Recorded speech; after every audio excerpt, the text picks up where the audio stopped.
Hello and welcome back to the competitive biography of Emanuel Lasker. Game 8 of the match between Lasker and Bird is the first of the so-called Phase 2 where Lasker has the white pieces, meaning that it is finally his turn to reevaluate his approach to the opening, which thus far has not been super successful. Let's see what he went with. Just like Bird in the previous game, Lasker indeed switched up his opening and this time went for d4. Bird played the most flexible move, e6, and Lasker kept things flexible himself with knight to f3. Now knight to f6 is statistically the most popular move, d5 and f5 are both viable moves as well, but Bird keeps things in very unique territory by instead playing b6. Now these particular moves are quite rare and have only been seen a couple of times before. e3 was tried by our old friend Amos Byrne in an 1884 match with Mr. John Owen, one of the players who beat Paul Morphy during his British tour around 30 years prior. After bishop b7, b3, knight to f6, bishop to b2, and d5, this symmetrical opening would actually feature a double bishop sacrifice, very similar to the one that Lasker played against Johann Bauer very early on in the series. I'll leave a link to this game's full score in the description if you'd like to check it out. More recently tried, and what I assume is more likely to be Bird's inspiration for this game, was c4. Bishop b7, only now e3, knight f6, knight c3. This was played by Mr. Oscar Mueller against Francis Lee at the London 1889 tournament that Bird won. Lee would go on to win this game with black, starting with his knight maneuver knight to e6, a3, knight e7, and after bishop to d3, even knight to g6. Again, Lee would win this game with black. Lasker plays the most principled move. He puts both pawns in the center with e4, and after bishop to b7, defends his pawn with bishop to d3. Now, in this position, c5 is the most popular move, and albeit with a different move order, Bird himself played this against the Austrian master Bertold English at the Paris tournament of 1878. After c3 and a trade on d4, knight to f6, queen to e2, bishop b4 check, knight to c3, Bird would strike in the center with d5. And although he would go on to lose this game with black, I should mention that it was due to a one-move blunder deep in the endgame in what looked like a favorable position. This opening was actually, for Bird standards, not too shabby. Instead of this, Bird commits to the full double fianchetto with g6. After knight to c3, bishop to g7, and bishop to f4, this particular position, as far as I know, is unique in over-the-board chess. I did find an online game from 2022 where Black, playing against Grandmaster Mikhail Antipov, played the move a6, but Bird, instead of that, played the perfectly symmetrical move d6. This move is a novelty, and so it's as of move 6 that the players are playing a unique game. After queen to e2 from Lasker, only here did Bird play a6, and this move was considered to be somewhat of a waste by contemporary analysts. As far as I'm concerned, it doesn't really matter. This position is not one that's super sharp, and Bird can basically play whatever move he wants. He's going to be cramped regardless. Here he gives himself the option of expanding on the queen side with b5, and given that he's eventually going to be striking with c5, I don't believe this is a bad strategy. Seeing this, Lasker stops masking his intentions of castling on either side of the board. He plays rook to d1, and after knight to e7, both players castle kingside. Here Lasker plays queen to e3, opening up the e2 square for his knight so that he can respond to the c5 break with c3. Bird, of course, prepares this with knight to d7, and Lasker asks one very pressing question before this break happens, and he plays the move e5. Now, one very strong response to Lasker's move is to play this move knight to f5, forking the queen and threatening to take on f3, followed by winning the d4 pawn. So white has basically no choice except to take on f5, so bishop captures f5, e captures f5, and now white can actually win a pawn. ed6, cd6, bishop captures on d6, but black will simply play rook to e8, will put the queen somewhere, let's say f4, and now rook to c8. Now, if we look at this position without this pawn on d4, I'm pretty sure that black is just better because these two bishops have complete control of the board. There's nice development with the rooks, and overall I don't think black has anything to complain with. Even with the pawn on d4, I do think that black certainly has sufficient compensation. This knight, for example, can go from f6 to h5 to ask very important questions to the queen. b5 and queen to b6 will add further pressure to the d-pawn, and again, at any point, black will probably be free to simply take the pawn by first taking on f3, removing potentially two of the defenders, winning back their pawn with something like equality. Instead of that, Bird played the move d5, which is absolutely baffling to me. This essentially blocks in both of his bishops and gives him basically nothing in return for compensation. This is one of those bird moves that I'm not even going to pretend to understand.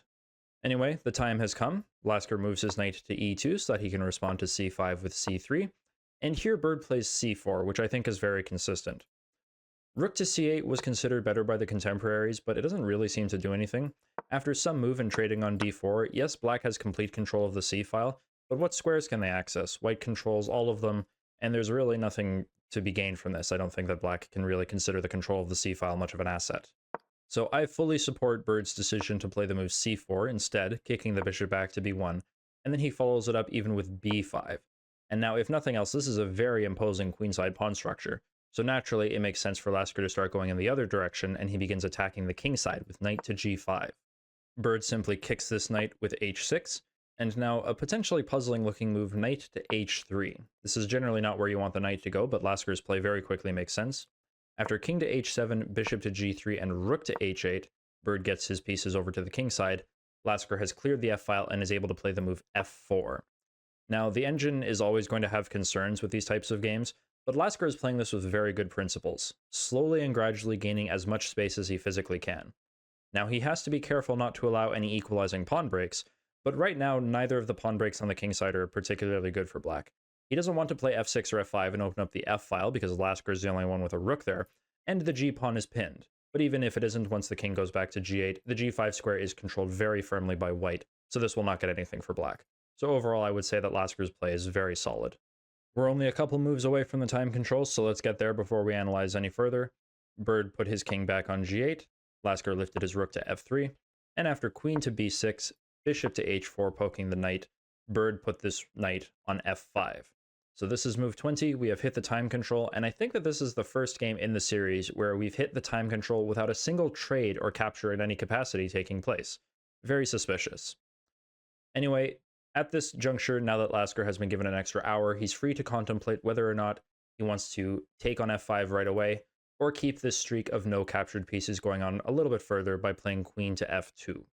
Now, while queen to f2 is a perfectly reasonable move in its own right, visually it can look a little bit awkward because after black trades on h4, they're planning to start a queenside attack. The queen is here on b6 to support the b4 thrust, and so you could imagine that white has removed one of their potential defenders of the queen side, and this could be slightly worse looking. So that, I imagine, explains why Lasker instead decided to take here on f5 with his bishop. Bishop captures f5, and Bird responded with e captures on f5, opening up the e6 square for his knight. Lasker continues his attack with knight to f2, where after rook to e8, he's even able to break with g4. F captures g4, knight captures g4, but because of this rook here on e8, Bird is enabled to replace his pawn on f5. You, of course, don't want to take on passant. This kicks the knight back to f2, and now Bird gets his knight where he wants to go. Knight to f8, bishop to g3, knight to e6. So this knight has achieved its very nice blockading square, but Lasker is not really in the mood to push past pawns and try to win an endgame. He wants to give checkmate, and he thrusts forward his final kingside pawn with h4. Now, I'm not sure if this is correct or not, but I don't think we've ever seen a game where Lasker has played with this much reckless abandon, pushing every single pawn in front of his castled king. I do wonder what's left of the attack if Bird were to play the straightforward move h5. There are no more pawn breaks due to the g-pawn being gone, and this hole on g5 is already covered by the knight, so this is not really easy for white to exploit. Maybe they could try attacking on the g-file starting with king to h1, and you can get rooks to this file, but I think that black has very good defenses starting with bishop to h6, and there's play on both flanks. For example, after rook to g1, b4, c captures b4, queen captures b4, coming with an immediate attack on the b pawn. I think queen to c1 is an effective way to defend this, keeping the f pawn defended as well, but black gets to play king to h7. They can defend the pawn like this, the rook is free to move wherever else they want, and I do believe that black is holding the balance here. Instead of this, Bird decided to play rook to h7. He has different plans for this bishop. After knight to h3, he moved it back to f8, and after rook down to f2, the rook goes to g7, defending the g-pawn this way. Lasker moves his rook over to g2, trying to go after the pawn again, and now Bird realizes why this pawn on f8 is so good, because he's able to start attacking on the queen side with b4. Let the fireworks begin. After bishop down to e1, Bird continues pressing with a5, though I think this move is a little bit too preparatory.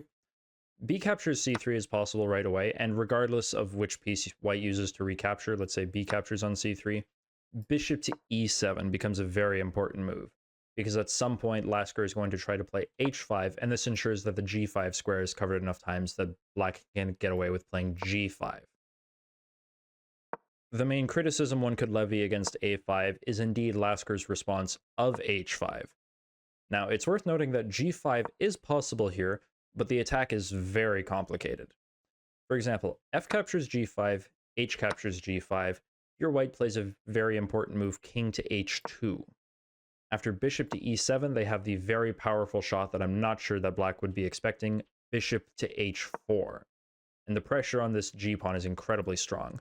The point here is that if g captures on h4, rook d to g1, and the threats are of the form queen to h6, or if bishop back to f8, then simply rook g7, either piece bishop g7, and h6, regaining the piece with a strong attack to come. Instead of this, Bird decided to take on h5, which objectively is fine, but opening up the g-file does cause him to run into a few problems. After knight to g3 from Lasker, Bird takes on c3 now, b captures c3, bishop captures on c3, and here Bird played the move king to h7. And unlike when Lasker did it in the previous analysis line, this move is too slow. Now there's a very powerful move in this position that Bird plays a couple moves from now, but is also possible here, and that's knight to c5. Now, if you don't take this knight, then black gains access to moves like knight to e4 and queen to g6.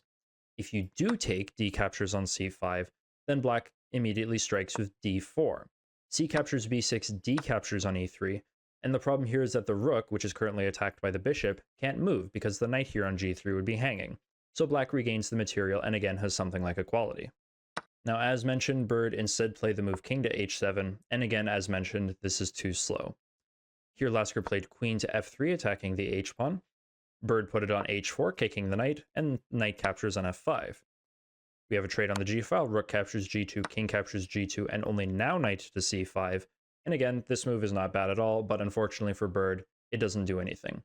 Lasker does not have to acknowledge this, and he instead played queen to h5, attacking the rook here on e8. Bird defended this with queen to c6, and after queen to f7 check, king to h8, knight captures on h4. Now the threat is knight to g6 check, the king has nowhere to go, and so Bird would have to give up the queen. So he played bishop to g7. The point being, after knight to g6, you don't have to take on g6, you can play king to h7. However, now white has a forced checkmate in 2. I'll give you a second to find that. Ready? Knight to g5 check, h captures on g5 is forced, and finally rook to h1 with checkmate. So yeah, I think it's pretty safe to say that game 8 is Lasker's best game with the white pieces. Very smooth opening. These sorts of hedgehog, hippopotamus-ish positions are always difficult for black to play. And especially if we go back to here, maybe we would have had an interesting game if knight to f5 came on the board. But after d5, Bird was just on the back foot for the whole game. And even though it did take him a while to play any like super decisive mistakes, we could all see that he was being pressured the entire time, and it was very little surprise that Lasker ended up converting this. So with that, Lasker goes up 6 wins to 0 in the match. He now has a greater margin of victory than he had against Jack Mises, and he is on match point. The next game he wins will be the last of the match, so it's safe to say that this match is coming close to its conclusion. There's at least one more game to check out, and so I look forward to seeing you there. Until then.